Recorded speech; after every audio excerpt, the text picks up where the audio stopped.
জালেমরা কখনো সফল হয় না। আরেক আয়াতে আল্লাহ তাআলা বলছেন সূরা হুদের 18 নম্বর আয়াত, আলা লা'নাতুল্লাহি আলাজ জালিমিন। দুনিয়ার মানুষ শোনো, আলা হরফে তানবি, শোনো। কে বলতেছে? দৃষ্টি আকর্ষণ করছে আমাদের, আলা শোনো, লা'নাতুল্লাহি আলাজ জালিমিন, যারা জালেম হয় তাদের উপর আমি আল্লাহর লানত বর্ষিত হয়। আল্লাহর লানত জালেমদের উপর। সাবধান, কখনো জালেম হবেন না, জালেমের সহযোগী হবেন না। জুলমের পরিণতি বড় ভয়াবহ। জালেমদের আরেকটি বদভ্যাস হচ্ছে, তারা ক্ষমতা, অর্থবিত্ত এগুলো পেয়ে যখন জালেম হয় তখন তারা অহংকারী হয়। তারা মাজলুমদের প্রতি কোনো দয়া দেখায় না, বরং তারা যা মন চায় এই জন্যই করে। তারা ভাবে আমাকে কিছু করার ক্ষমতা কারো। قال النبي صلى الله عليه وسلم قال الله تعالى الكبرياء ردائي والعظمة إزاري فمن نازعني واحدا منهما أهلكته قسمته। প্রিয় নবীজি সাল্লাল্লাহু আলাইহি ওয়াসাল্লাম বলছেন যে অহংকার আমার চাদর। আল্লাহর বক্তব্য, হাদিসে কুদসি। অহংকার আমি আল্লাহর চাদর, বড়ত্ব আমার লুঙ্গি। এ দুটা ধরে টান দিও না, এটা আমার পোশাক। আর জালেমরা অহংকারী হয়। এজন্য আমরা দেখেছি মন্ত্রীদের মুখের কথা, প্রধানমন্ত্রীর মুখের কথা এমন তুচ্ছতাচ্ছিল্য এতটা হেও করে বলেছে, মুক্তিযোদ্ধাদের নাতি নাতকুরকে চাকরি দেব না, রাজাকারের বাচ্চাদেরকে দেব। আচ্ছা আপনারা বলুন তো, এখানে আমরা সব দলের লোক আছি, সরকারি দলের লোকও আছেন। আমি বিবেককে নিরপেক্ষ রেখে আপনাকে বলতে চাই, বলুন তো, যারা কোটা সংস্কার করছে চাইছিল তারা কি সবাই রাজাকারের বাচ্চা? তাচ্ছিল্য সুরে কথা বললেন কেন? এর মানে হলো, আমার চিন্তা হলো হাতি ঘোড়া গেল তল, বকরি বলে কত জল।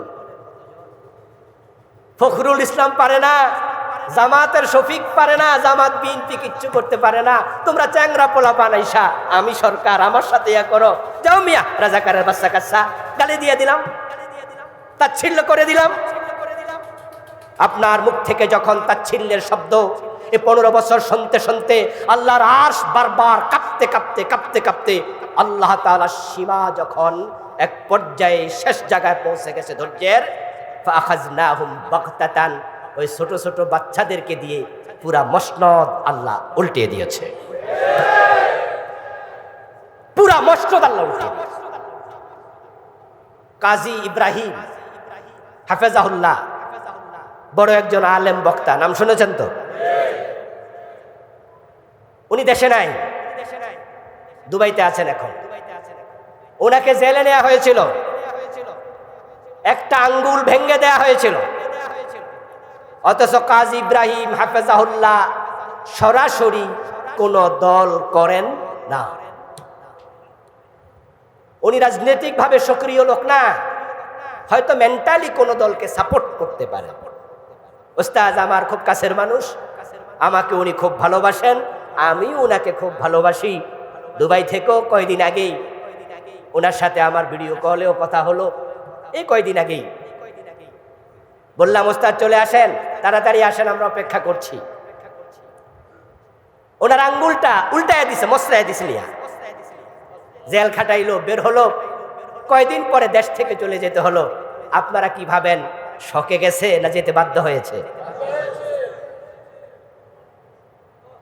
বাংলাদেশে কাজী ইব্রাহিমের মতো হাদিস তাৎক্ষণিকভাবে মুখস্থ বলতে পারে এমন দ্বিতীয় জন আছে, এমন লোক আমার জানা নেই। আমি এটা বলছি না যে হাদিসের ক্ষেত্রে উনি 1 নাম্বার ব্যক্তি, ওনার চেয়ে বড় আলেম ওই দেশে আছে, থাকতে পারে। তাৎক্ষণিক মুখস্থ বলা হাদিসের ইবারত এমন দ্বিতীয় জন বাংলাদেশে আছে আমি জানি না, এতটা জাহিল। ওনার মুখের কথা সম্ভবত মাত্র 28 দিনে উনি 30 পারা কোরআন মুখস্থ করেছে। 28 দিনে হাফেজ, শখে চলে যায় নাই, দেশ থেকে যেতে বাধ্য হয়েছে।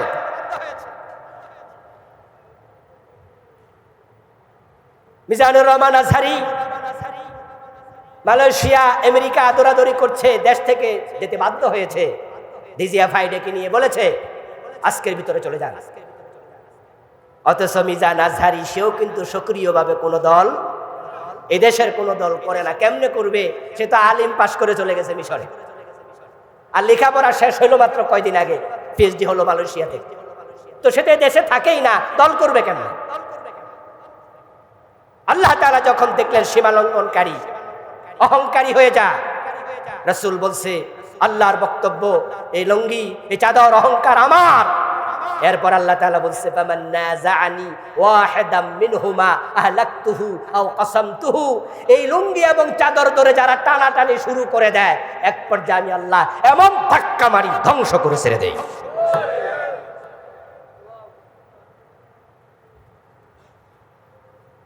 প্রিয় ভাইরা, জালেম হবেন না কখনো। জালেমদের উপর আল্লাহ লানত দুনিয়ায়, যেটা আপনারা দেখে ফেলেছেন 5 তারিখের পরে কি পরিমাণ লানত। যেই দল এই দেশে স্বাধীনতার যুদ্ধে নেতৃত্ব দিয়েছে, ওই দলের নাম নেয়ার মতো সাহস বাংলার জমিনে এখন আর কেউ দেখাচ্ছে না, কেউ বলেও না। অবস্থা কোথায় গিয়ে পৌঁছ অপেক্ষা করেন। প্রায় 1000 লোককে যে হত্যা করা হয়েছে, এই জেনোসাইড, এই গণহত্যা, তাদের অসংখ্য লোককে দেশে হয়তো ফাঁসি দেয়া হবে। জাতি অপেক্ষায় আছে, কারণ জালেমদেরকে ছাড় দিলে নতুন জালেমের আবার তৈরি হয়।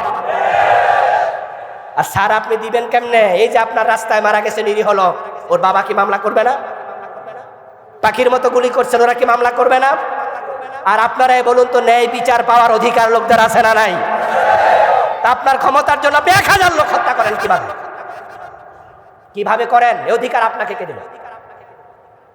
হত্যার চেয়ে বড় জুলম আর কি হতে পারে? হত্যার চেয়ে বড় অন্যায় আর কি হতে পারে? আল্লাহ তাআলা কুরআন মাজিদে বলছেন মান কাতালা নাফসান বিগাইরি নাফসিন আও ফাসাদিন ফিল আরদ ফাকান্নামা কাতালান নাসা জামিআ। বিনা অপরাধে একজন মানুষকে যদি কেউ হত্যা করে, আল্লাহ বলছেন আমার কাছে তামাম দুনিয়ার সকল মানুষকে হত্যা করলে যে গুনাহ হয়, যে অপরাধ হয়, একজনকে অন্যায়ভাবে হত্যা করলে আমার আল্লাহর কাছে, আমি আল্লাহর কাছে সেটাই হয়। সেই জন্য তামাম দুনিয়ার সব মানুষকে হত্যা করে। মানুষ হত্যা সবচেয়ে বড় জুলুম, এটা করা যাবে না। অথচ 1000কে মেরে ফেলেছেন 15-20 দিন, হেলিকপ্টার থেকে গুলি করে। দৃশ্য দেখে কি মনে হয়েছিল? মনে হয় যেন ফিলিস্তিন এবং ইসরায়েলের যুদ্ধ চলছে। নিজের দেশের লোক, নিজের দেশের লোক, নিজের দেশের প্রেসিডেন্ট, প্রধানমন্ত্রী, নিজের দেশের পুলিশ বাহিনী, নিজের দেশের সেনাবাহিনী, র‍্যাব, এইভাবে পুলিশ আকাশ থেকে হেলিকপ্টারে চড়ে র‍্যাব গুলি করবে, এটা কি কল্পনা করা যায়? কল্পনা করা যায়? আপনি যে গুলি করছেন, সেখানে তো এমন লোক মারা যেতে পারে যে লোক এখনো শিশু, ছোট মানুষ, তার আমল নামে একটা অপরাধ নাই। এবারের ঘটনা শিশু মারা গেছে কিনা? ঘরের ব্যালকনি দাঁড়িয়ে আছে, গুলি ওখানে লেগেছে গিয়ে। قال النبي صلى الله عليه وسلم لو أن أهل السماوات والأرض اشتركوا في دم المؤمن لأكبهم الله في النار।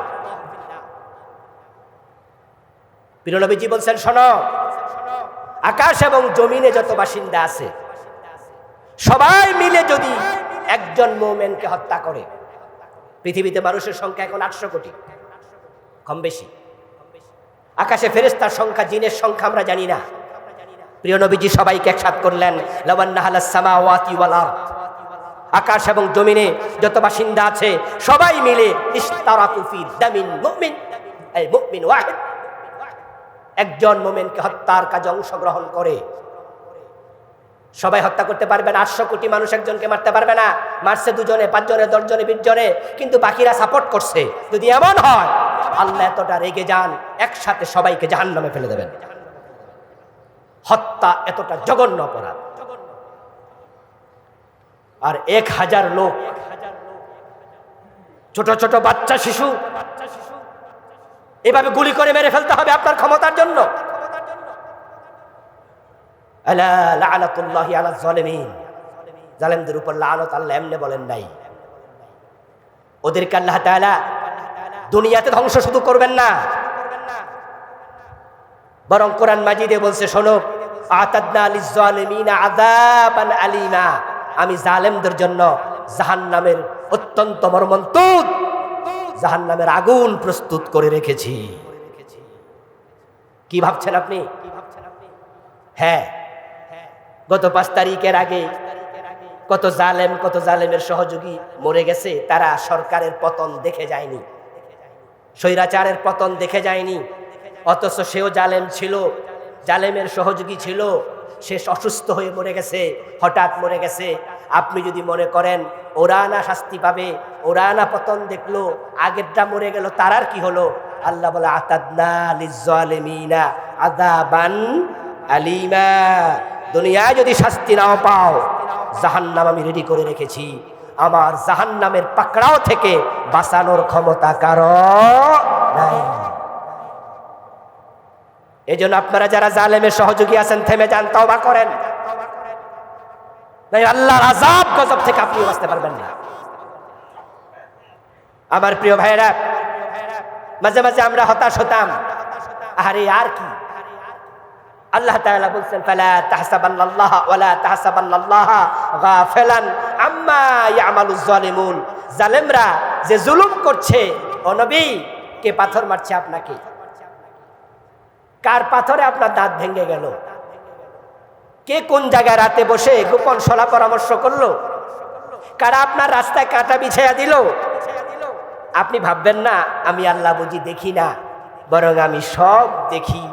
ওয়া কুল্লা শাইইন আহসাইনাহু ইমামা ফি ইমামিন মুবিন, কিতাবা আহসাইনাহু কিতাবা, বিভিন্ন স্টাইলে আল্লাহ বললেন আমি সব কিছু কাগজে কলমে খাতায় লিখে রাখি। আল্লাহর চোখ ফাঁকি দেয়া যাবে না। এই জন্য কোন জুলমের সাথে একসাথ হবেন না। قال النبي صلى الله عليه وسلم قال الله تعالى يا عبادي إني حرمت الظلم على نفسي فجعلته محرما فيما بينكم فلا تظالموا। ও আমার বান্দারা, আল্লাহ আপনাদেরকে আমাদেরকে ডাকছে হাদিসে কুদসি, ও আমার বান্দা, ইন্নী হাররামতু যুলমা আলা নাফসি, আমি জুলুম, অত্যাচার, অন্যায় আমি আল্লাহ নিজের জন্য হারাম করেছি। আমি আল্লাহ কারো উপর জুলুম করি না, আমি আমার জন্য এটা হারাম শুধু করি নাই, ফাজআলতুহু বাইনাকুম মুহাররামা, তোমাদের একের প্রতি অন্যেরও জুলুম করাকে হারাম করেছি। জুলুম করবেন না। এতদিন আমরা ছিলাম মাজলুম, কিন্তু 5ই আগস্টের পরে এখন আর আগের সরকার ক্ষমতায় নাই, এখন আপনারা আছেন ক্ষমতায়। এখন যারা অন্য দলে আছে, চান্স পাইয়া নির্দোষ মানুষকে আবার আপনি মামলা দিয়া জেল খাটাইলেন। আগে ছিলেন মাজলুম, এখন হইলেন জালেম। হ্যাঁ, চান্স কাজে লাগাবে তো কিছু লোক। আগে ওরা চাঁদাবাজি করতো, আগে ওরা এলাকা জমি দখল করত, এখন তারা ক্ষমতায় নাই, এখন আপনি চাঁদাবাজি শুরু করছেন, আপনি জমি দখল শুরু করছেন। আগে ছিলেন মাজলুম, এখন হলেন জালেম। মনে রাখবেন, আল্লাহ বউ শাশুড়ি দুজনের জন্যই আছে। বৌমা শাশুড়ির বিরুদ্ধে তো বদদোয়া দেয়, শাশুড়ি যেন তাড়াতাড়ি মরে যায়। আবার শাশুড়ি বদদোয়া দিচ্ছে বৌমারা যেন তার ছেলে তালাক দিয়ে দেয়। দুইজনই দরখাস্ত করে কার কাছে?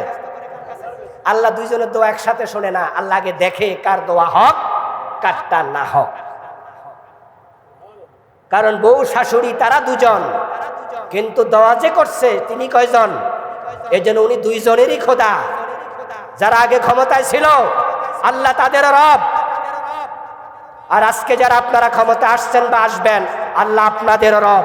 তারা জুলুম করেছে, তাদেরকে যদি আল্লাহ ধ্বংস করতে পারে, আপনি জালেম হইলে আপনাকে ধ্বংস করার ক্ষমতা আল্লাহর আছে না নাই? ফালা তাযালাম। এজন্য রাসূল বলছেন হাদিসে কুদসি, আল্লাহ তাআলা বলছে, হ্যাঁ জুলুম করো না, জুলুম করো না। আমরা আলেম ওলামারা আপনাদেরকে নসিহত করছি। قال النبي صلى الله عليه وسلم আনসুর আখাকা যালিমান আও মাজলুমা, তোমরা তোমাদের ভাইকে সে জালেম হইলেও সাহায্য করো, মাজলুম হইলেও সাহায্য করো। একজন সাহাবী দাঁড়ায় বলেন, ইয়া রাসূলুল্লাহ, আনসুরু মাজলুমান ফাকাইফা আনসুরু জালিমা, হুজুর যে মাজলুম হয় তাকে না হয় সহযোগিতা করব বুঝলাম, কিন্তু জালেমকে সাহায্য করো এটা আবার কি জিনিস? জালেমকে সাহায্য করব বুঝলাম না। ফাকাল আন তামনাহু আনিজ যুলম ফাযাকা নাসরুহ, প্রিয় নবী বললেন, জালেম যখন জুলুম করে, জুলুম থেকে প্রতিরোধ করো, বিরত রাখো, নসিহা করো, প্রয়োজনে শক্তি প্রয়োগ করো, এটাই তার সাহায্য। সুতরাং পরিবর্তিত বর্তমান নতুন স্বাধীনতার এই সময়ে নতুন করে যদি কেউ জুলুম শুরু করে দেয়, চাঁদাবাজি করে, জবরদখল করে, যেখানে জুলুম হবে সেখানেই আমরা প্রতিরোধ শুরু করবো ইনশাআল্লাহ। ইয়াহদিল্লাহু ফালা মুদিল্লা লাহু ওয়া মান ইউদ্লিল ومن يضلل فلن تجد له وليا مرشدا وأشهد أن لا إله إلا الله وأن محمدا عبده ورسوله أما بعد فقد قال الله تعالى في كلامه المجيد أعوذ بالله من الشيطان الرجيم بسم الله الرحمن الرحيم إن الله وملائكته يصلون على النبي يا أيها الذين آمنوا صلوا عليه وسلموا تسليما اللهم صل على محمد وعلى آل محمد كما صليت على إبراهيم وعلى آل إبراهيم إنك حميد مجيد اللهم بارك على محمد وعلى آل محمد كما باركت على إبراهيم وعلى آل إبراهيم إنك حميد مجيد اللهم صل وسلم وبارك عليه معزز محترم সম্মানিত মুসল্লি ভাইরা, আমরা আল্লাহ তাআলার লাখো কোটি শুকরিয়া জ্ঞাপন করছি যে মহান মনি অত্যন্ত মেহেরবানি করে দীর্ঘ প্রায় 15 বছরের জাতাকল থেকে, জুলমের নাগপাশ থেকে, নির্যাতনের স্ট্রিম রোলার থেকে এ জাতিকে মুক্তি দিয়ে একটি স্বস্তির পরিবেশ, নিশ্চিন্ত এবং সাবলীল পরিবেশে আমাদেরকে জুমার নামাজ পড়ার জন্য মসজিদে একত্রিত হওয়ার তৌফিক দিলেন, যিনি দয়া করে আমাদেরকে সুস্থ রাখলেন। আমরা শুরুতে তাকেই শুকরিয়া জানাই, কৃতজ্ঞতা জানাই, কালিমাতু শুকর করি আলহামদুলিল্লাহ। দুরূদ ও সালাম নবী মুহাম্মদুর রাসূলুল্লাহ সাল্লাল্লাহু আলাইহি ওয়াসাল্লামের প্রতি, সাহাবায়ে কেরাম ও শুহাদায়ে জামের আলা ইল্লিয়িন আল্লাহ তাআলার কাছে কামনা করছি। সম্মানিত ভাইয়েরা, আপনাদের এখানে আমি জুমা পড়াতাম, মাঝখান দিয়ে কিছুদিন এখান থেকে জুমা পড়ানো, আপনাদের সাথে সাক্ষাৎ, আল্লাহ তাআলা হয়তো কোনো কল্যাণকর সিদ্ধান্তের মাঝে ছিল, বঞ্চিত ছিলাম। তো আজকে আপনাদেরকে দেখতে পেয়ে আবার ভালো লাগছে। মাঝখানের এই সময়টুকুকে আমরা বলবো দুঃস্বপ্ন ছিল। কোরআনের কথা বলা, বলতে পারা, এটা আল্লাহ তাআলা রাসূলদের দায়িত্ব। মূলত নবী এবং রাসূলদেরকে আল্লাহ দায়ী বানিয়েছিলেন। আমরা তাদের পথ অনুসরণ করে এখন দাওয়াত দেই। এই কাজে বাধা সৃষ্টি করা এটা মুসলমানের আলামত হতে পারে না। কিন্তু আমাদের এই 12, 14, 15 বছর কম বেশি বাংলাদেশের অধিকাংশ মসজিদে হক কথা বলার কোনো পরিবেশ ছিল না। বরং আলেম ওলামাদের মুখের মাঝে অদৃশ্য তালা আবদ্ধ করে রাখা হয়েছিল। এদেশের শতকরা 99 অথবা আরো বেশি মসজিদে সভাপতি, সেক্রেটারির পদগুলো দখল করেছিল এমন কিছু মানুষ যারা নিজেরাই ইসলামের পূর্ণাঙ্গ অনুসরণ করতে রাজি নয়। এজন্য প্রায় মিম্বার থেকেই ইসলামের পূর্ণাঙ্গতার আলোচনা শোনা থেকে এ জাতি বঞ্চিত ছিল। হক কথা বলার কারণে অনেক ইমামের চাকরি চলে গেছে, কত খতিবকে জেল খাটতে হয়েছে। এই সময়টি বাংলাদেশের জন্য একটি নিঃসন্দেহে কালো সময়, দুঃসময়। 92% মুসলমানের দেশ হওয়াতে তারা হয়তো মসজিদে তালা দিতে পারেনি, নামাজ বন্ধ করতে পারেনি, এ দুঃসাহস তারা দেখায়নি। তবে ইসলামের সঠিক প্রচার তারা বন্ধ করে দিয়েছে। এটা নিঃসন্দেহে জুলম।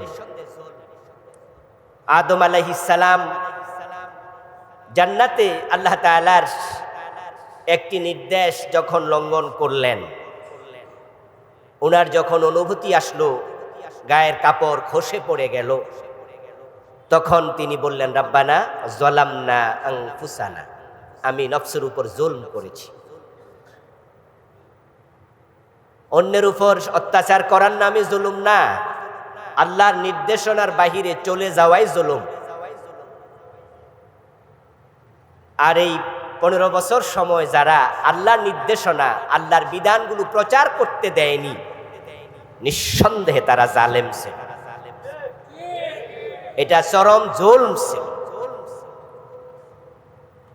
আমার আজকের আলোচনার প্রতিপাদ্য হবে জুলমের পরিণতি। প্রত্যেকটি ঘটনা মানুষের জন্য শিক্ষা। আকাশ এবং জমিনের মাঝখানে আল্লাহ তাআলা রাতের আবর্তন করেন, দিনের আবর্তন করেন, কালের পরিক্রমা ঘটান। প্রত্যেকটার মাঝে আয়াতুন লিল মুমিনিন, আয়াতুন লিল মুকিনিন। যারা মুমিন, যারা মুকিন, তাদের জন্য নিদর্শন থাকে। জালেম যেই হোক, তার ব্যাপারে আল্লাহ তাআলার বক্তব্য হলো ইন্নাহু লা ইউফলিহুজ জালিমুন, নিশ্চয়ই জালেম কখনোই সফল হবে না। এই কথাটা আল্লাহ কোরআন মাজিদে বলেছেন। যদি আপনি জালেম হন, এই মেসেজ আপনার জন্য। আল্লাহ তাআলা জালেমদের পক্ষে থাকেন না, তিনি জালেমদেরকে ভালোবাসেন না। দুনিয়াতে তাদেরকে মাঝে মাঝে সময় দেন। কালান নবী সাল্লাল্লাহু আলাইহি ওয়াসাল্লাম ইন্নাল্লাহা লা ইউমলি লিয-যালিম, আল্লাহ জালেমদেরকে সুযোগ দেন, সময় দেন, তারা যেন তওবা করে, তারা যেন ফিরে আসে, তারা অনুশোচনা করে, তারা যেন সংশোধিত হয়। কিন্তু সময় দেওয়ার পরেও যখন তারা সংশোধিত হয় না, হাত্তা ইযা আখাযাহু লাম ইউফলিতহু, প্রিয় নবীজি বলছেন, এক পর্যায়ে আল্লাহ যখন তাকে ধরেন, তখন তাকে আর তিনি নিষ্কৃতি দেন না, এমন ভাবে ধরেন পালানোর জায়গাও খুঁজে আর পায় না। এই হাদিসটা কিন্তু গত মাস বা গত বছরে আমরা পাইনি, 1400 বছর আগে রাসূলুল্লাহ বলেছেন জালেমকে আল্লাহ সময় দেন, কিন্তু সে যদি সংশোধন না হয়, হাত্তা ইযা আখাযাহু, এক পর্যায়ে তিনি তাকে ধরেন, লাম ইউফলিতহু, তাকে আর নিষ্কৃতির কোন রাস্তা, কোন পথ, কোন ছিদ্র তিনি আর দেন না, তাকে তিনি নিশ্চিহ্ন করেন, অপদস্থ করেন, ধ্বংস করে দেন। এই আলোচনাগুলো আমাদের সবার জীবনের জন্যই শিক্ষা। আমরাও মাঝে মাঝে জালেম হয়ে উঠি। ক্ষমতা পাওয়ার পরে ক্ষমতার অপব্যবহার করে, শুধু রাজনৈতিক নয় ব্যক্তিগত স্বার্থেও করে। পয়সাওয়ালা হওয়ার পরে বাড়ির পাশের প্রতিবেশী গরিব তাকে জুলম করে, নিজের প্রভাব বলয় বিস্তীর্ণ করার জন্য, নিজের জায়গা জমিন বাড়ানোর জন্য এমন অত্যাচার করে বেটা যেন আমার কাছে জমিটা বেচে যেতে বাধ্য হয়। এটাও জুলুম। যদি আল্লাহ তাআলা আপনাকেও সময় দেন আর আপনি সংশোধন না হন, তাহলে এই হাদিস আপনার জন্য প্রযোজ্য। একদিন আসবে তিনি আপনাকে ধরবেন, আপনিও পলানোর জায়গা খুঁজে পাবেন না। ইসলাম হচ্ছে একটি চিরসতেজ, চিরযৌবনা ধর্ম। কোরআনের বিধানগুলো কখনো পুরান হবে না, এমন ভাবে মানুষের জীবনের সাথে মিলে যাবে, মনে হবে যেন এই আয়াত বুঝি গতকাল এই উপলক্ষে নাজিল হলো। জুলুম প্রসঙ্গে আমি আপনাদেরকে এখন একটি আয়াত শোনাবো, যেটা শোনার পরে আপনাদের মনে হবে এটা আগস্টের 4 তারিখে নাজিল হয়েছিল। আমি এই আয়াত আগস্টের 5 তারিখ থেকে কতবার পড়ছি তা হিসাব করিনি। এই আয়াত পরে আমি নতুন ভাবে আবার কালেমাও পড়েছি। আল্লাহ, ইমান তো ছোটকালেই পেয়েছি, মক্তবে হুজুররা কালেমা পড়াইয়া মোমেন বানাইছে, পরবর্তী জীবনে এই কালেমা কত লক্ষবার পড়েছি, কিন্তু এই আয়াত পড়ে মনে হলো তুমি আল্লাহ যা বলো তার মাঝে সন্দেহ যে নাই, এটা নতুন করে আবার শিখলাম। ফালাম্মা নাসু মা যুকিরু বিহি, আল্লাহ বলেন মানুষকে যখন আমি ক্ষমতা দেই, প্রভাব বলয় দেই, অর্থ দেই, সুযোগ সুবিধা দেই, তাদেরকে আমি যে নসিহাগুলো করলাম নবীর মাধ্যমে, কোরআনের মাধ্যমে, ক্ষমতা পাইয়া টাকা পাইয়া তারা এগুলো যখন ভুলে গেল, ফালাম্মা নাসু, তারা ক্ষমতা পাইলো, অর্থ পাইলো, শরীর পাইলো, বুদ্ধি পাইলো, আমার নেয়ামত পাইলো, পাওয়ার পরে আমার নবীর দেয়া নসিহা, আমার কোরআনের নসিহা তারা ভুলে গেল। ফাতাহনা আলাইহিম আবওয়াবা কুল্লি শাই, এবার আল্লাহ বলেন আমি যখন দেখি তারা সীমালঙ্ঘন করছে, নসিহা ভুলে গেল, আমি আল্লাহ আমার নেয়ামতের দরজা তাদের জন্য আরো খুলে দেই, ক্ষমতা আরো বাড়িয়ে দিই, শারীরিক সামর্থ্য আরো বাড়িয়ে দিই, টাকা পয়সা যা ছিল আরো বাড়িয়ে দিই। হাত্তা ইযা ফারিহু বিমা উতু, অতঃপর তারা যা পাইল তা পাইয়া এবার আরো খুশি, আরো সীমালঙ্ঘন শুরু করে দিল। ফাখাযনাহুম বাগতাতান ফাইযা হুম মুবলিসুন, যখন সীমালঙ্ঘন শুরু করে দিল আমি আল্লাহ বললাম আর নাম, হঠাৎ করে ধরলাম, কাপড় নিয়ে পালানোর সুযোগ আর দিলাম না।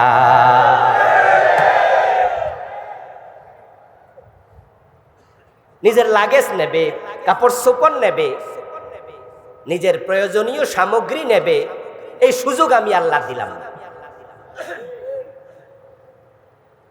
5 তারিখের ঘটনার সাথে এই আয়াতটা কিভাবে মিলে গেল? এই আয়াত আপনি ফেরাউনের সাথে মিলান, 100% মিলে যায়। কারণ ফেরাউনকে আল্লাহ তাআলা যে ক্ষমতা দিয়েছিলেন, ক্ষমতার মালিক কে? ক্ষমতা দেয় কে? কোনো সন্দেহ আছে নাকি? নাকি জনগণ সকল ক্ষমতার উৎস? ঈমান চলে যাবে। এই জাতীয় দৃষ্টিভঙ্গি লালন করি। আন্নাল কুওয়াতা লিল্লাহি জামিআ কুলিল্লাহুম্মা মালিকাল মুলক তুতিল মুলকা মান তাশা। ক্ষমতার মালিক আল্লাহ, তিনি যাকে চান দেন, দিয়ে তাকে পরীক্ষা করেন, দেখি সে কি করে। ফেরাউনকে আল্লাহ ক্ষমতা দিলেন। ফেরাউনের জীবনী যে ঐতিহাসিকরা লিখেছে তার মাঝে এমন লিখাও কোন ঐতিহাসিক লিখেছেন যে সে ক্ষমতা পাওয়ার পর থেকে ডুবে মরা পর্যন্ত কখনো তার জ্বর সর্দি কাশিও হয়নি। এতটা সুস্থতার নিয়ামত আল্লাহ তাকে দিয়েছে। এবং তার মিশরে সে এতটাই ক্ষমতা পেয়েছিল, একচ্ছত্র আধিপত্য ছিল যে তার আঙ্গুলি হেলেনে একটা জাতিকে, একটি গোষ্ঠীকে জবেহ করে শেষ করে দেয়া হতো। বনি ইসরাইলের নাবালেগ সদ্য প্রসূত ছোট ছোট বাচ্চা ছেলে হয়ে জন্ম নিয়েছে, ইউযাব্বিহুনা আবনাহুম, ফিরআউনের নির্দেশে তাদের বাচ্চাদেরকে জবেহ করে ফেলতো। মূসা নবীকে ঠেকাতে হবে। আল্লাহ বলে ক্ষমতা আমি দিলাম, আর আমার ক্ষমতা ব্যবহার করে আমার নবী মূসাকে তুমি ঠেকাবে। মূসা যেন জন্ম নিতে না পারে, মানে ইসরায়েলের শিশুদেরকে জবে করে ফেলা হলো। আল্লাহর ক্ষমতার সদ্ব্যবহার না অপব্যবহার? আল্লাহর নবী তো জন্ম নিলেনি, এই জন্ম নিলেনি, এটাই প্রমাণ করে আল্লাহর সিদ্ধান্ত ঠেকায়া দেওয়ার ক্ষমতা দুনিয়ার কোন জালেমের থাকে না। ফাআলুল লিমা ইউরিদ ইয়াফআলু মা ইয়াশা, তিনি যা চান তাই করেন। ফালা রাদ্দা লিফাদলিহি, তার করুণা ঠেকাবে, তার কল্যাণ থামাবে, এই ক্ষমতা পৃথিবীর কারো নাই। কোরআনে বিভিন্ন আঙ্গিকে তিনি বলেছেন। মূসা নবীর জন্মের পরে নবুয়ত প্রাপ্তি, লম্বা হিস্ট্রি আপনারা জানেন। কিন্তু সেই মূসা আলাইহিস সালামকে সে আবার শেষ করে দেবে। মূসা আলাইহিস সালাম তার বনি ইসরাইলের সঙ্গীদেরকে নিয়ে চলে যাচ্ছেন, যা তোর মিশরে তুই থাক, আমি থাকবো না। কিন্তু ফেরাউন বলল না, পালাতেও দেব না, হিজরত করতেও দেব না, ধরে এনে শুলে ছড়াবো। সে সৈন্য দল নিয়ে মূসা নবীকে ধরার জন্য রওনা দিল। বলুন তো তখন কি সে অসুস্থ না সুস্থ? ক্ষমতা আছে না পদত্যাগ করছে? একানা সৈন্য সহ বিশাল সমৃদ্ধি। হাত্তা ইদা ফারিহু বিমা উতু, কি চমৎকার আয়াত! আমার দেয়া নেয়ামত পেয়ে আত্মতুষ্টিতে ভুগলো, এমন সীমালঙ্ঘন করলো, আরো বেশি আর অন্যায় ও জুলুম অত্যাচার চালাইলো। এরপরে কি ঘটলো? আখাযনাহুম বাগতাতান, ওই মূসা আলাইহিস সালামের হাতের লাঠি দ্বারা তৈরি রাস্তায় ঢুকে মূসাকে ধরে এনে শুলে ছড়াবে। আর সমুদ্রের মাঝামাঝি যাওয়ার পরে আমি আল্লাহ হঠাৎ করে ধরলাম, ফাইদাহুম মুবলিসুন, ফেরাউন সেখান থেকে সাঁতরিয়ে কাটবে, উপরে চলে যাবে, সে সুযোগ আর নাই। গত 15 বছরে চকিদার থেকে শুরু করে সচিব পর্যন্ত, পুলিশের কনস্টেবল থেকে শুরু করে সেনাবাহিনীর প্রধান পর্যন্ত, এই দেশের এমন একটি জায়গা ছিল না যেখানে ব্যক্তি নিয়োগ করার সময় দল দেখা হতো না। দলীয় কত রকমের সুযোগ সুবিধা ভোগ করেছে কত লোকেরা, তাদের মাঝ থেকে কাউকে না কাউকেই সচিব, উপসচিব, ডিসি, এসপি, টিওনো, চকিদার, কনস্টেবল সব জায়গায় বসাইছে, যেন নিজের ক্ষমতার বলয়টা আরো বিস্তীর্ণ করা যায়। করে নিরীহ মানুষকে জেলে দিল, আলেম ওলামাদেরকে ফাঁসি দিল, কত মানুষকে জুলুম করলো। এই জুলমের শিকার তো আমরা এবং এই মসজিদ কমিটিও, ঠিক না? এই মসজিদের সভাপতি, সেক্রেটারি, অন্য অন্য লোকেরা, তারা বাড়িতে ঘুমাতে পারেনি, জেল খেটেছে অনেকে। আমি তো এলাকার বাসিন্দা নয়, আমি এখানে জুমা পড়ায় চলে যেতাম, আমি থাকি ফার্ম গেট, কিন্তু আমাকেও এখানে জুমা পড়াইতে দেয়া হবে না। ওসি সাহেব ফোন করে নিষেধ করে দিয়েছে, হুজুর যেন না আসে। আমি যাত্রাবাড়ি পর্যন্ত এসেছিলাম সেই জুমা। কেন এটা হলো? কারণ ওসি সরকারের নিয়োগ করা লোক, সরকার দলীয় লোক। উনার বলা উচিত ছিল যে না, হুজুর জুমা পড়াবে, সেখানে আমি কথা বলবো কেন? কিন্তু না, ওই যে হাত্তা ইদা ফারিহু বিমা উতু, আমার দেয়া ক্ষমতা পাইয়া, নেয়ামত পাইয়া তারা এতটা আত্মতুষ্টিতে ভুগেছে, যা মন চা তাই করব, যা মুখে আসে তাই বলবো। না হুজুর, আসতে পারবেন না, চলে যান আপনি ফিরে। সব জায়গায় নিজের লোক বসাইয়া জুলুম করতে করতে করতে করতে ইসলামী দলগুলোকে, আল্লামা মামুনুল হক সাহেব সহ, জুনাইদ বাবু নগরী সহ, আল্লামা সাইদি সহ, যে মানুষগুলা দ্বীনের দায়ী হিসাবে এই জমিনে স্বীকৃত, সবার কাছে এক একজনকে এক এক ভাবে, জুনাইদ বাবু নগরী রাহেমাহুল্লাহ মরে গেছে, হেফাজতের উনি সেক্রেটারি জেনারেল ছিলেন, উনার এই দুই হাঁটুতে পিটাইয়া হাঁটুগুলো ফুলিয়ে দিয়েছে বুড়া মানুষ। মামুনুল হক সাহেবকে অনেকটাই আতুর পর্যন্ত ওনাকে স্কেচে ভর করে চলা লেগেছে। আল্লামা সাইদিকে শেষ পর্যন্ত জেলখানায় থেকে মরতে হয়েছে। এই যে জুলম চারদিকে শুরু করলো, যেই ক্ষমতায় তারা এই জুলুমগুলো করলো, এই ক্ষমতা দিয়েছিল কে? আল্লাহ বলে, আমার দেয়া ক্ষমতা পেয়ে তারা যখন চরম অন্যায় শুরু করে দিল, চরম অন্যায়, কি পর্যায়ে অন্যায় গিয়ে থেকেছে যে ভালো মানুষেরা তাদের নিজের বাড়ি ঘরে ঘুমানোর সাহস আর নাই। 5 তারিখের এই ঘটনা যদি না ঘটতো, তাহলে আমরা কি আজকে এখানে মসজিদে এসে কথা বলার পরিবেশ পেতাম? হয়তো আমরাও আত্মগোপনেই থাকা লাগতো। অথচ এই বুকে হাত দিয়ে আল্লাহর কসম করে বলতে পারবো, আমরা মানুষের ক্ষতি করি না। বাকি দোকানে খাইয়া টাকা মাইরা দিছি এমন কোন দোকানদার বাংলার সীমানায় বলবে না। কারো টাকা হাওলাত নিয়ে ঘুরাইছি, কষ্ট দিছি, কেউ বলতে পারবে না। অন্যের হক খাওয়া তো দূরের কথা, কারোর কষ্ট দেয়া চিন্তাও মনে লালন করি না। আমরা নিজেদেরকে একবারে নিষ্কলুষ মানুষ দাবি করছি না, কিন্তু আমরা নিজেদেরকে টুকু দাবি করি সমাজের জন্য আমরা খারাপ মানুষ না। তা আমরা আত্মগোপনে থাকবো কেন? আত্মগোপনে থাকবে তো চোর, ডাকাত, জানোয়ার, জালেম, ঠিক না? আর ওরা বুক খুলে চলছে, আমরা ভালো মানুষরা লুকায়া থাকবো। আরশের মালিক দেখলো না, সীমা লঙ্ঘন হয়ে গেছে। আমার দেয়া ক্ষমতা পাইয়া তারা যখন আমার বান্দাদের উপর এত জুলুম করছে, 5 তারিখে এ জাতীয় ঘটনা ঘটে যাবে, এটা কি আপনারা কেউ কল্পনাও করেছেন? সুবহানাল্লাহ, সুবহানাল্লাহ, সুবহানাল্লাহ।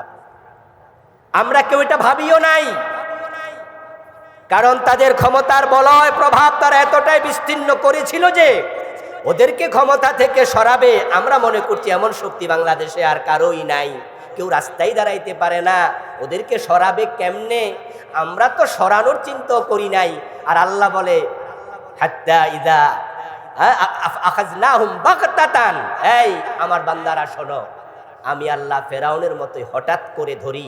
শুধুমাত্র এই ঘটনা না, পৃথিবীর অতীতের দিকে তাকান, নমরুদের ইতিহাস দেখেন, এইভাবে কাউমে সামুদ, কাউমে সালেহ, কাউমে তুব্বা, কাউমে লূত, পৃথিবীর পিছনে তাকান, বড় বড় জালেমরা যখনই জুলুম করেছে, আল্লাহ তাআলা যখন ধরেছেন, তখন তারা কেউ আর সামান্য নিঃশ্বাস ফেলার সময়ও বুঝতে পারেনি কি করবে। কিং কর্তব্য বিমূঢ় হয়ে গেছে। হঠাৎ করে সব শক্তি নিমিষে ধুলায় মিশে গেছে। এবার আপনাদের কাছে একটু আমি জানবো, যারা বিশ্বাস করেন অন্তর থেকে একটু আওয়াজ দিয়ে বলুন তো, বাংলাদেশের এই পট পরিবর্তন ছাত্ররা ঘটাইছে, জনতা ঘটাইছে, না আল্লাহ ঘটাইছে? নিঃসন্দেহে আখাযনাহুম বাগতাতান, আল্লাহ বলে হঠাৎ করে আমি ধরেছি। ফেরাউনকে পানি ডুবাইছিল নাকি আল্লাহ ডুবাইছিল? ইয়েস, পানি আল্লাহর সৈন্য। যদি পানি ফেরাউনকে ডুবাতো তাহলে পানি ফেরাউনকে পচাতেও পারত, কিন্তু 3100 বছর ওই পানির মাঝে ফেরাউনের লাশ ভেসেছিল, পানি তার লাশ পচাতে গলাতে। আল-ইয়াওমা নুনাজ্জিকা বিবাদানিক লিতাকুনা লিমান খালফাকা আয়া। ফিরআউনকে আল্লাহ তাআলা পানির মাঝে ডুবাইয়া বললেন, তোরে ডুবালাম, তোকে সুবাইয়া মারলাম, কিন্তু তোর লাশটাকে, দেহটাকে আমি নাজাত দিলাম, পচতে দেব না, গলতে দেব না। সমুদ্রের হাঙ্গর তিমি তোকে গিলে খাবে না, তোর দেহটাকে আমি রেখে দিলাম।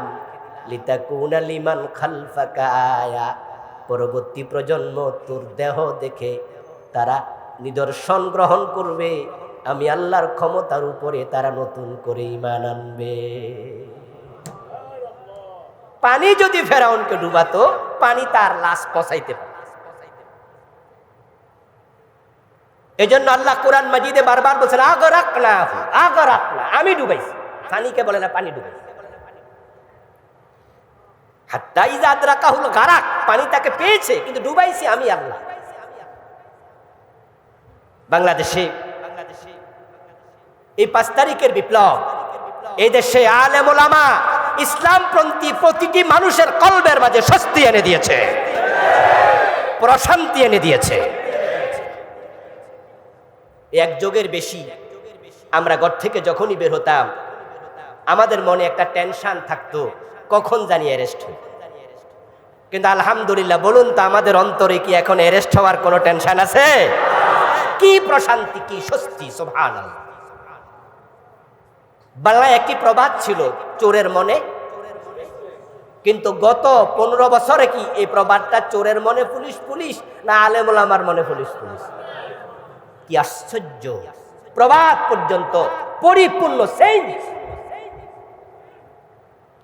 চোরের মনে পুলিশ ছিল না, বরং আলেম ওলামা, নামাজি, ভালো মানুষ। বিগত 15 বছরে আমি অ্যারেস্ট হয়েছিলাম 3 বার। এই 3 বার অ্যারেস্ট আমাকে করেছে, কিন্তু একবারও জেলে দেয়নি। 1 ঘন্টা 2 ঘন্টা, একবার তো 5-6 ঘন্টা পর্যন্ত আটকায় রেখে পরে ছেড়ে দিয়েছে। এই যে আমি অ্যারেস্ট হলাম 3 বার, চোর ডাকাত হিসাবে অ্যারেস্ট হয়েছিলাম না। অ্যারেস্ট করেই বলে আপনি কি অমুক দল করেন, আপনি কি হেফাজতের লোক। তো যখন পরিচয় টরিচয় পায়, ঘুরে গাড়াইয়া যে আমি অমুক, তো শেষ পর্যন্ত এবার কয় যাইতে জান গা, আপনি সবাই যায়। ধরার সময় হুজুর পাইছে, মানে একজন হুজুর পাইছে। আজীব তো। আমি রাস্তা দিয়ে হেঁটে যাচ্ছি, আমাকে ডেকে বলে হুজুর এখানে আসেন। আসলাম, গাড়িতে ওঠেন, উঠলাম, উঠে আবার জিজ্ঞাসা করতেছে বাড়ি কই, কি করেন। আজীব তো, আপনি কি অমুক দল? দেখেন আমাকে চিনে না, জানে না, মামলা নাই, শুধু আমি তার কাছে একটা কারণ অপরাধী আমার মাথায়, মুখে, গায়ে। এখন সে আমার জিজ্ঞাসা করছে, মানে আমি চোর না ডাকাত। এই 15টি বছর প্রায় আলেম ওলামা ইসলামপন্থীদের অন্তরের প্রশান্তি তারা কেড়ে নিয়েছিল, চোখের ঘুম কেড়ে নিয়েছিল। আমাকে জেলে দেয়নি, কিন্তু জেলে দিয়েছে এমন আলেমের সংখ্যা শত শত না হাজার হাজার হাজার হাজার। বাড়িতে আমি কতদিন বলেছি হিসাব রাখিনি, 10-20 বার তো হবেই। ঘরে বলছি, যে কোনো দিন হঠাৎ অ্যারেস্ট হয়েছি খবর পেতেই পারো, কিন্তু বিচলিত হবে না। বরং যদি শোনো কোনোদিন আমি অ্যারেস্ট হয়েছি, আলহামদুলিল্লাহ বলবে। কেন বলবে? কারণ বুঝালাম, ওদেরকে ব্যাখ্যা করলাম, পরিবারের লোকদেরকে, এই জন্যই আলহামদুলিল্লাহ বলবে যে অ্যারেস্ট হওয়ার কথা আরো আগেই ছিল। তো আল্লাহ যে এতদিন ভালো রাখছে, এই জন্য আলহামদুলিল্লাহ। কারণ অ্যারেস্ট হওয়ার খবর শুনে কি হলো রে, হাই হ্যালো, হ্যাঁ কান্দাকাটি, কিছু না, লাভ নাই, করবা না এগুলো, কারণ সময়টা আমাদের এই। কিন্তু আল্লাহর বড় দয়া, আল্লাহ তাআলা কোরআন মাজিদে বলছেন জালেমরা কখনো সফল হয় না। আরেক আয়াতে আল্লাহ তাআলা বলছেন সূরা হুদের 18 নম্বর আয়াত, আলা লানাতুল্লাহি আলাজ জালিমিন। দুনিয়ার মানুষ শোনো, আলা হরফে তানবি, শোনো। কে বলতেছে? দৃষ্টি আকর্ষণ করছে আমাদের, আলা শোনো, লানাতুল্লাহি আলাজ জালিমিন, যারা জালেম হয় তাদের উপর আমি আল্লাহর লানত বর্ষিত হয়। আল্লাহর লানত জালেম। সাবধান, কখনো জালেম হবেন না, জালেমের সহযোগী হবেন না। জুলমের পরিণতি বড় ভয়াবহ।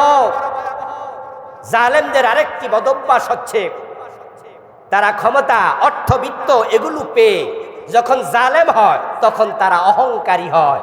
তারা মাজলুমদের প্রতি কোনো দয়া দেখায় না, বরং তারা যা মন চায় এই জন্যই করে। তারা ভাবে আমাকে কিছু করার ক্ষমতা কারো। قال النبي صلى الله عليه وسلم قال الله تعالى الكبرياء ردائي والعظمة إزاري فمن نازعني واحدا منهما أهلكته قسمته। প্রিয় নবীজি সাল্লাল্লাহু আলাইহি ওয়াসাল্লাম বলছেন যে অহংকার আমার চাদর। আল্লাহর বক্তব্য, হাদিসে কুদসি। অহংকার আমি আল্লাহর চাদর, বড়ত্ব আমার লুঙ্গি। এ দুটা ধরে টান দিও না, এটা আমার পোশাক। আর জালেমরা অহংকারী হয়। এজন্য আমরা দেখেছি মন্ত্রীদের মুখের কথা, প্রধানমন্ত্রীর মুখের কথা এমন তুচ্ছতাচ্ছিল্য এতটা হেও করে বলেছে, মুক্তিযোদ্ধাদের নাতি নাতকুরকে চাকরি দেব না তো রাজাকারের বাচ্চাদেরকে দেব। আচ্ছা আপনারা বলুন তো, এখানে আমরা সব দলের লোক আছি, সরকারি দলের লোকও আছেন। আমি বিবেককে নিরপেক্ষ রেখে আপনাকে বলতে চাই, বলুন তো যারা কোটা সংস্কার করছে চাইছিল তারা কি সবাই রাজাকারের বাচ্চা? তাচ্ছিল্য সুরে কথা বললেন কেন? এর মানে হলো, আমার চিন্তা হলো হাতি ঘোড়া গেল তল, বকরি বলে কত জল। ফখরুল ইসলাম পারে না, জামাতের শফিক পারে না, জামাত বিএনপি কিচ্ছু করতে পারে না। তোমরা চ্যাংরা পোলা বানাইসা, আমি সরকার, আমার সাথে ইয়া করো, যাও মিয়া রাজাকারের বাচ্চা কাচ্চা। গালি দিয়ে দিলাম, তাচ্ছিল্য করে দিলাম। আপনার মুখ থেকে যখন তাচ্ছিল্যের শব্দ এই 15 বছর শুনতে শুনতে আল্লাহর আরশ বারবার কাঁপতে কাঁপতে কাঁপতে কাঁপতে আল্লাহ তাআলার সীমা যখন এক পর্যায়ে শেষ জায়গায় পৌঁছে গেছে ধৈর্যের, ফাআখাযনাহুম বাগতাতান, ওই ছোট ছোট বাচ্চাদেরকে দিয়ে পুরা মসনদ আল্লাহ উল্টে দিয়েছে। পুরা মসনদ আল্লাহ উল্টে দিয়েছে। কাজী ইব্রাহিম হাফেজাহুল্লাহ বড় একজন আলেম বক্তা, নাম শুনেছেন তো? উনি দেশে নাই, দুবাইতে আছেন এখন। ওনাকে জেলে নেওয়া হয়েছিল, একটা আঙ্গুল ভেঙে দেয়া হয়েছিল। অথচ কাজী ইব্রাহিম হাফেজাহুল্লাহ সরাসরি কোন দল করেন না। উনি রাজনৈতিকভাবে সক্রিয় লোক না, হয়তো মেন্টালি কোন দলকে সাপোর্ট করতে পারে। ওস্তাদ আমার খুব কাছের মানুষ, আমাকে উনি খুব ভালোবাসেন, আমিও ওনাকে খুব ভালোবাসি। দুবাই থেকেও কয়দিন আগেই ওনার সাথে আমার ভিডিও কলেও কথা হলো। এই কয়দিন আগেই বললাম ওস্তাদ চলে আসেন, তাড়াতাড়ি আসেন, আমরা অপেক্ষা করছি। ওনার আঙ্গুলটা উল্টায় দিছে, মসরায় দিছে, নিয়া জেল খাটাইলো, বের হলো।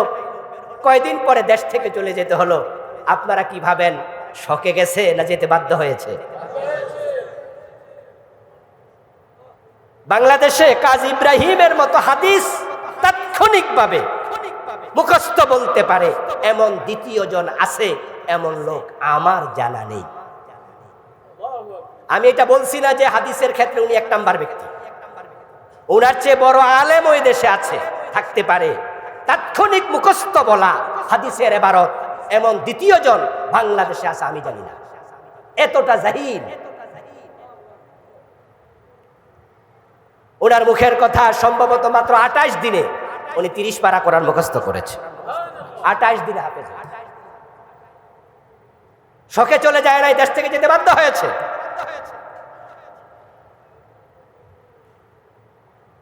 মিজানুর রহমান আজহারি মালয়েশিয়া আমেরিকা দৌড়াদৌড়ি করছে, দেশ থেকে যেতে বাধ্য হয়েছে। ডিজিএফআই ডেকে নিয়ে বলেছে আজকের ভিতরে চলে যান।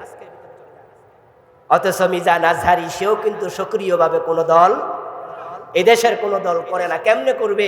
সে তো আলিম পাশ করে চলে গেছে মিশরে, আর লেখাপড়া শেষ হইল মাত্র কয়দিন আগে, পিএইচডি হলো মালয়েশিয়া থেকে।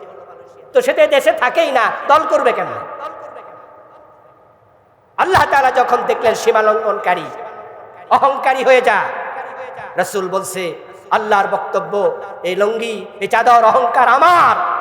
এরপর আল্লাহ তাআলা বলছে ফামান নাযাআনি ওয়াহিদাম মিনহুমা আহলাকতুহু আও কাসামতুহু। এই লুঙ্গি এবং চাদর ধরে যারা টানাটানি শুরু করে দেয়, এক পর্যায়ে আমি আল্লাহ এমন ধাক্কা মারি ধ্বংস করে ছেড়ে দেই।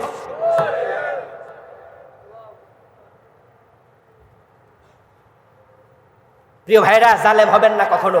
জালেমদের উপর আল্লাহ লানত দুনিয়ায়, যেটা আপনারা দেখে ফেলেছেন 5 তারিখের পরে কি পরিমাণ লানত। যেই দল এই দেশে স্বাধীনতার যুদ্ধে নেতৃত্ব দিয়েছে, ওই দলের নাম নেয়ার মতো সাহস বাংলার জমিনে এখন আর কেউ দেখাচ্ছে না, কেউ বলেও না। অবস্থা কোথায় গিয়ে পৌঁছে অপেক্ষা করেন। প্রায় 1000 লোককে যে হত্যা করা হয়েছে, এই জেনোসাইড, এই গণহত্যা, তাদের অসংখ্য লোককে দেশে হয়তো ফাঁসি দেয়া হবে। জাতি অপেক্ষায় আছে, কারণ জালেমদেরকে ছাড় দিলে নতুন জালেমের আবার তৈরি হয়।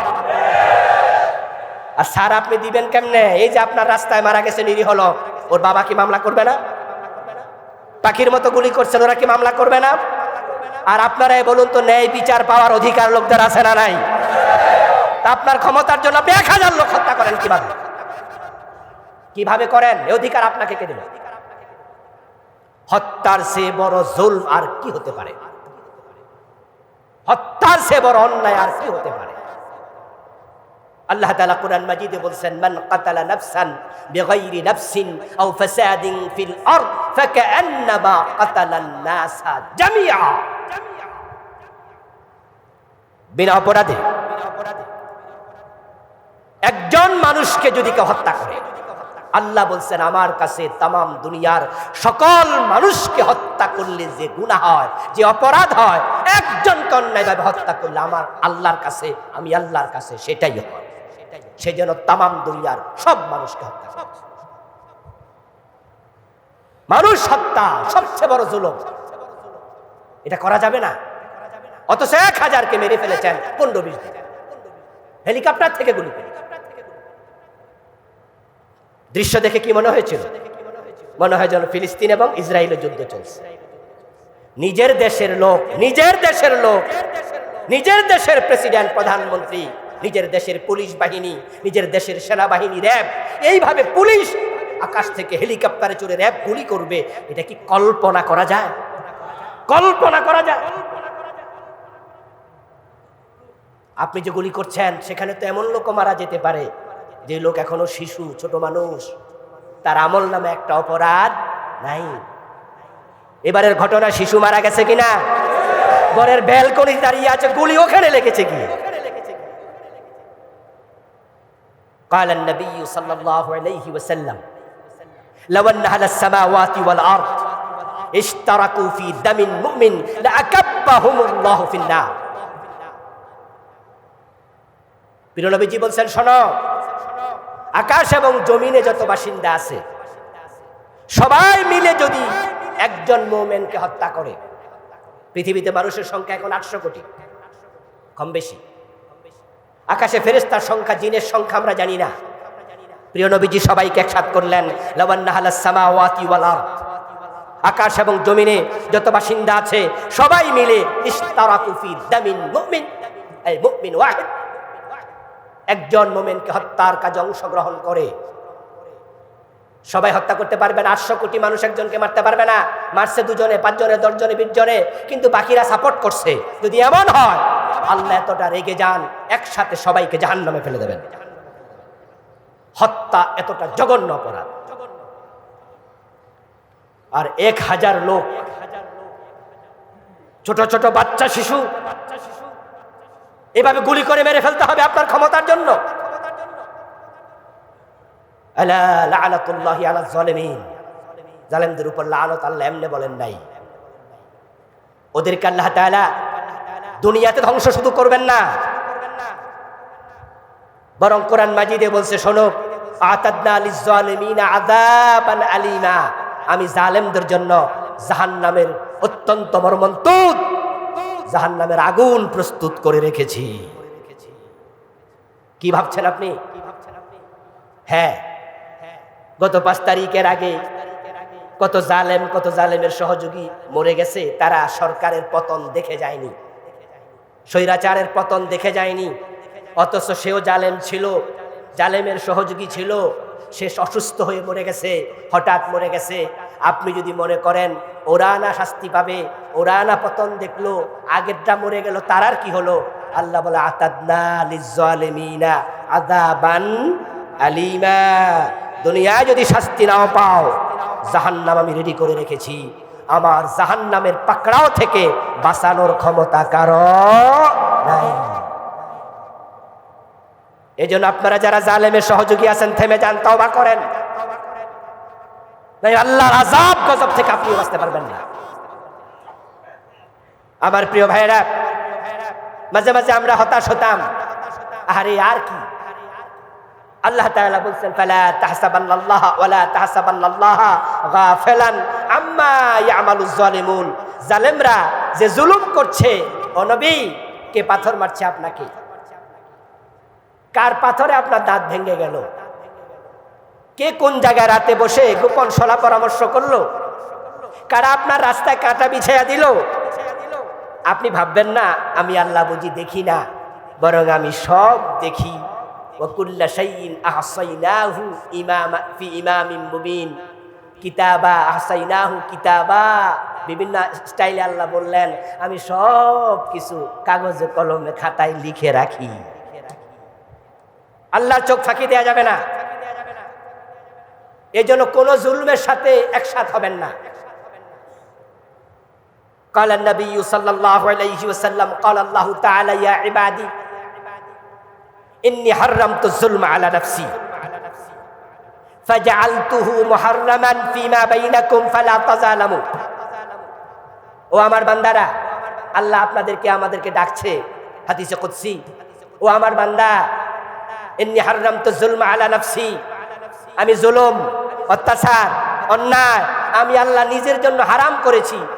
আমি আল্লাহ কারো উপর জুলুম করি না, আমি আমার জন্য এটা হারাম শুধু করি নাই, ফাজআলতুহু বাইনাকুম মুহাররামা, তোমাদের একের প্রতি অন্যেরও জুলুম করাকে হারাম করেছি। জুলুম করবেন না। এতদিন আমরা ছিলাম মাজলুম, কিন্তু 5ই আগস্টের পরে এখন আর আগের সরকার ক্ষমতায় নাই, এখন আপনারা আছেন ক্ষমতায়। এখন যারা অন্য দলে আছে, চান্স পাইয়া নির্দোষ মানুষকে আবার আপনি মামলা দিয়া জেল খাটাইলেন। আগে ছিলেন মাজলুম, এখন হইলেন জালেম। হ্যাঁ, চান্স কাজে লাগাবে তো কিছু লোক। আগে ওরা চাঁদাবাজি করত, আগে ওরা এলাকা জমি দখল করত, এখন তারা ক্ষমতায় নাই, এখন আপনি চাঁদাবাজি শুরু করছেন, আপনি জমি দখল শুরু করছেন। আগে ছিলেন মাজলুম, এখন হলেন জালেম। মনে রাখবেন আল্লাহ বউ শাশুড়ি দুজনের জন্যই আছে। বৌমা শাশুড়ির বিরুদ্ধে তো বদদোয়া দেয়, শাশুড়ি যেন তাড়াতাড়ি মরে যায়। আবার শাশুড়ি বদদোয়া দিচ্ছে বৌমারা যেন তার ছেলে তালাক দিয়ে দেয়। দুইজনই দরখাস্ত করে কার কাছে? আল্লাহ দুইজনের দোয়া একসাথে শোনে না, আল্লাহ আগে দেখে কার দোয়া হক কারটা না হক। কারণ বউ শাশুড়ি তারা দুজন, কিন্তু দোয়া যে করছে তিনি কয়জন? এই জন্য উনি দুইজনেরই খোদা। যারা আগে ক্ষমতায় ছিল আল্লাহ তাদের রব, আর আজকে যারা আপনারা ক্ষমতা আসছেন বা আসবেন আল্লাহ আপনাদের রব। তারা জুলুম করেছে, তাদেরকে যদি আল্লাহ ধ্বংস করতে পারে, আপনি জালেম হইলে আপনাকে ধ্বংস করার ক্ষমতা আল্লাহর আছে না নাই? ফালা তাযালাম। এই জন্য রাসূল বলছেন হাদিসে কুদসি, আল্লাহ তাআলা বলছে, হ্যাঁ জুলুম করো না, জুলুম করো না। আমরা আলেম ওলামারা আপনাদেরকে নসিহা করছি। কালান নবী সাল্লাল্লাহু আলাইহি ওয়াসাল্লাম উনসুর আখাকা যালিমান আও মাজলুমা, তোমরা তোমাদের ভাইকে সে জালেম হইলেও সাহায্য করো, মাজলুম হইলেও সাহায্য করো। একজন সাহাবী দাঁড়ায় বললেন, ইয়া রাসূলুল্লাহ আনসুরু মাজলুমান ফাকাইফা আনসুরু জালিমা। হুজুর, যে মাজলুম হয় তাকে না হয় সহযোগিতা করব বুঝলাম, কিন্তু জালেমকে সাহায্য করো এটা আবার কি জিনিস? জালেমকে সাহায্য করব বুঝলাম না। ফাকাল আন তামনাহু আনিজ যুলম ফাযাকা নাসরুহ। প্রিয় নবী বললেন, জালেম যখন জুলুম করে, জুলুম থেকে প্রতিরোধ করো, বিরত রাখো, নসিহা করো, প্রয়োজনে শক্তি প্রয়োগ করো, এটাই তার সাহায্য। সুতরাং পরিবর্তিত বর্তমান নতুন স্বাধীনতার এই সময়ে নতুন করে যদি কেউ জুলুম শুরু করে দেয়, চাঁদাবাজি করে, জবরদখল করে, সেখানে জুলুম হবে, সেখানেই আমরা প্রতিরোধ শুরু করবো ইনশাআল্লাহ। এক জালেমের হাত থেকে দেশ রক্ষা পেয়ে আরেক জালেমের হাতে যাবে, বাংলার মুসলমান এটা আর হতে দেবে না। যেখানে জুলুম দেখবেন সেখানে দাঁড়িয়ে যাবেন, সেখানে প্রতিরোধ করবেন। আর আপনার প্রতিবেশী, আত্মীয় স্বজন, আপনজন, তাদের কারো সাথে জুলমের আচরণ করবেন না, পরের হক নষ্ট করবেন না। যদি আপনি অন্যের হক নষ্ট করেন, সাবধান হন, আপনার নামাজ, রোজা, হজ, যাকাত যা করছেন হতে পারে অন্যের হকের কারণে আখিরাতে আল্লাহর সামনে তাদেরকে সব সওয়াব দিতে হবে। সুফিয়ান আস-সাউরি রাহিমাহুল্লাহ বলেছেন, আল্লাহ কাইতা বিসাবঈনা দানবিন ফীমা বাইনাকা ওয়া বাইনাল্লাহ আহওয়ানু আলাইকা মিন দানবিন ওয়াহিদিন ফীমা বাইনাকা ওয়া বাইনাল ইবাদ।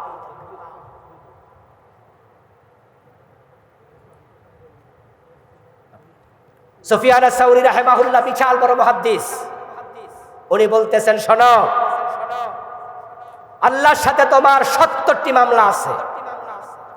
আল্লাহ তোমার বিরুদ্ধে ৭০ জায়গায় এলিগেশন দায়ের করে বসে আছেন। আসো, মদ খাইছো,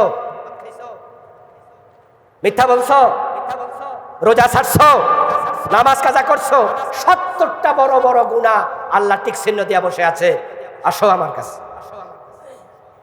সুফিয়ান আস-সাউরি বলেন, এই ৭০টা তোমার জন্য কিচ্ছু না, কারণ এটা তোমার রবের সাথে, তিনি রহমান হতে পারে।